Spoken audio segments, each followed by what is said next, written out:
Assalamualaikum warahmatullahi wabarakatuh. Apa kabar semua teman-teman, ibu dan bapak dosen? Mudah-mudahan kita dalam keadaan sehat walafiat. Amin amin ya rabbal alamin. Nah, perkenalkan nama saya Rosleni Hasibuan. Saya mahasiswa Prodi PAUD Pendidikan Islam Anak Usia Dini di Universitas Pembangunan Pancabudi Medan. Nah, saya sekarang duduk di semester 4, kelas reguler 4A. Di sini saya akan memenuhi tugas dari dosen saya, Bu Prita Novianti Siregar, SPD MPD.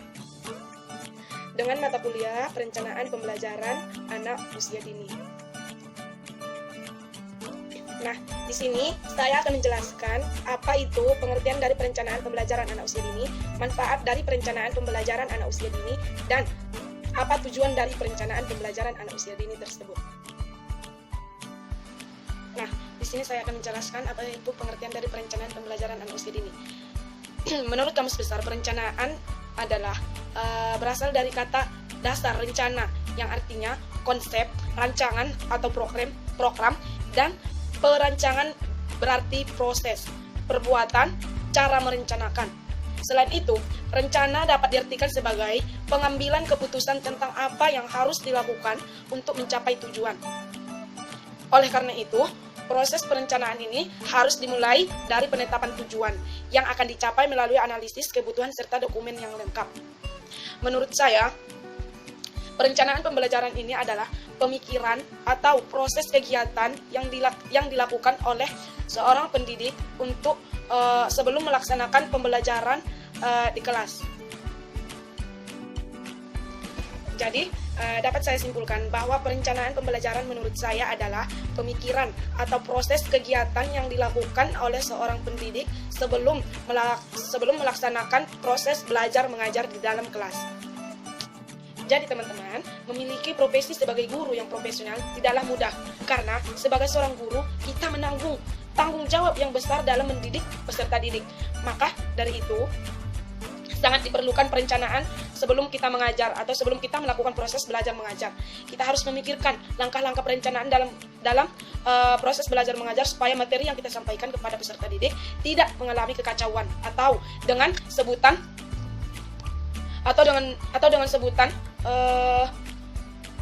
kacau balau. Dengan adanya perencanaan dalam proses belajar mengajar, maka setiap pelajaran yang kita sampaikan mencapai standar kompetensi yang kita inginkan.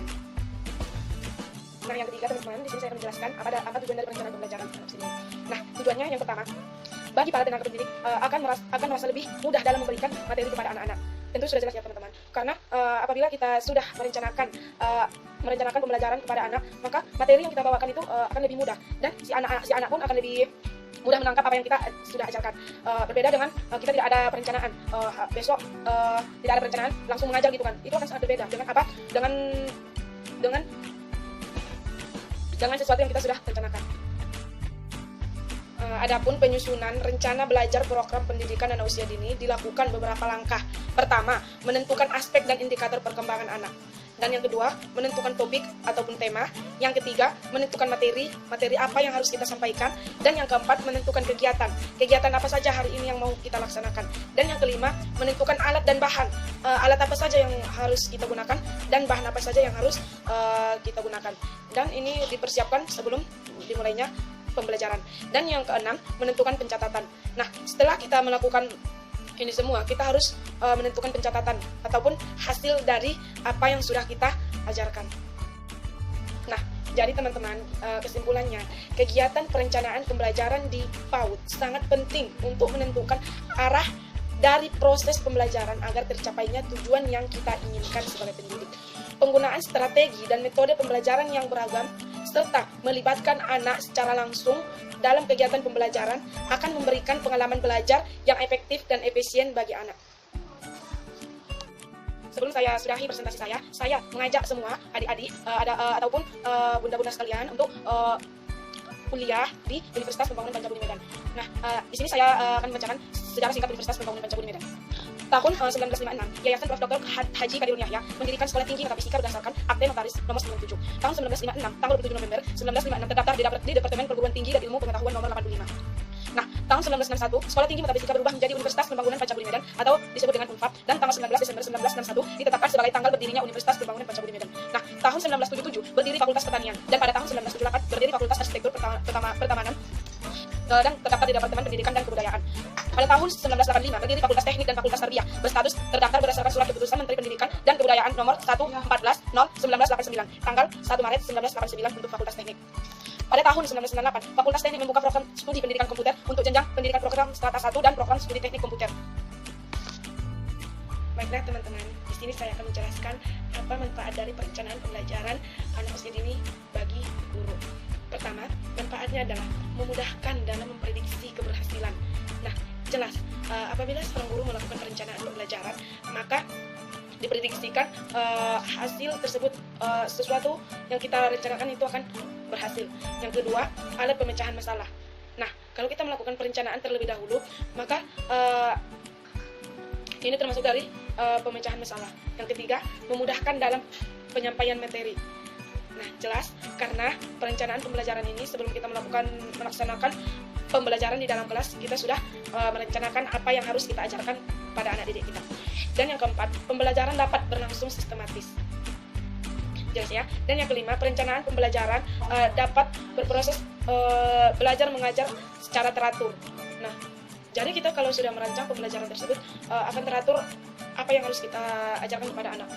Tapi dengan sebaliknya, kalau kita tidak melakukan perencanaan pembelajaran, maka kita merasa sulit untuk mengajarkan anak didik kita. Kadang kita sebagai guru di depan anak didik kita aja lupa apa yang mau kita ajarkan kepada mereka. Jadi alangkah baiknya kita melakukan perencanaan terlebih dahulu. Nah, yayasan mendirikan Universitas Pembangunan Pancabudi Medan dengan maksud mengembangkan pendidikan dan pengajaran secara modern, baik pendidikan umum maupun pendidikan agama Islam. Mengembangkan ajaran agama Islam berdasarkan Al-Quran dan hadis. Terbinanya insan yang berpengetahuan tinggi, baik duniawi maupun ukhrawi, dalam suasana lingkungan yang sehat dan lestari. Nah, pada saat ini, Universitas Pembangunan Pancabudi Medan melakukan penggabungan dari 7 fakultas menjadi 4 fakultas. Di antaranya, Fakultas Social Science yang program studi pertama ilmu hukum, kedua manajemen, ketiga akuntansi, keempat perpajakan, dan kelima ekonomi pembangunan. Fakultas Sains dan Teknologi memiliki program studi agroteknologi, peternakan, teknik elektro, teknik arsitektur, sistem komputer, dan teknik komputer. Dan yang ketiga, Fakultas Agama Islam dan Humaniora. Program studinya ada 3. Pertama, pendidikan agama Islam. Kedua, ilmu filsafat. Dan yang ketiga, pendidikan Islam anak usia dini. Nah, yang keempat, pasca sarjana. Program studinya ada 2, Magister Ilmu Hukum, Magister Manajemen. Nah, bagi teman-teman ataupun adik-adik yang belum tahu mau kuliah di mana, boleh langsung didaftarkan di Universitas Pembangunan Pancabudi Medan. Karena di Universitas Pembangunan Pancabudi Medan ini guru-gurunya semua ramah-ramah, terutama di jurusan prodi PIAUD. Semuanya dosen-dosennya ramah dan guru yang profesional gitu. Nah, jadi adik-adik yang masih bingung mau kuliah di mana, nah ayo semuanya bergabung di Universitas Pembangunan Pancabudi Medan. Karena di Unpap ini ada 3 kampus. Kampus pertama di Gatsu atau Suproto, itu ada di tepi jalan dan kampusnya itu besar sekali. Dan yang kedua ada di Jalan Timur, kampus 3 ada di Jalan Ayahanda. Nah, di sini kami mengajak semua para adik-adik yang belum dapat kampus yang keinginan, insya Allah kami menerima adik-adik di kampus Universitas Pembangunan Pancabudi Medan. Baiklah teman-teman, cukup sekian presentasi dari saya. Mudah-mudahan apa yang saya sampaikan tadi bisa bermanfaat bagi kita semua. Dan untuk para semua yang calon-calon mahasiswa, kami akan membuka pendaftaran mahasiswa baru di Universitas Pembangunan Pancabudi Medan. Ayo teman-teman, jangan lupa kuliah di Universitas Pembangunan Pancabudi Medan. Sekian dan terima kasih.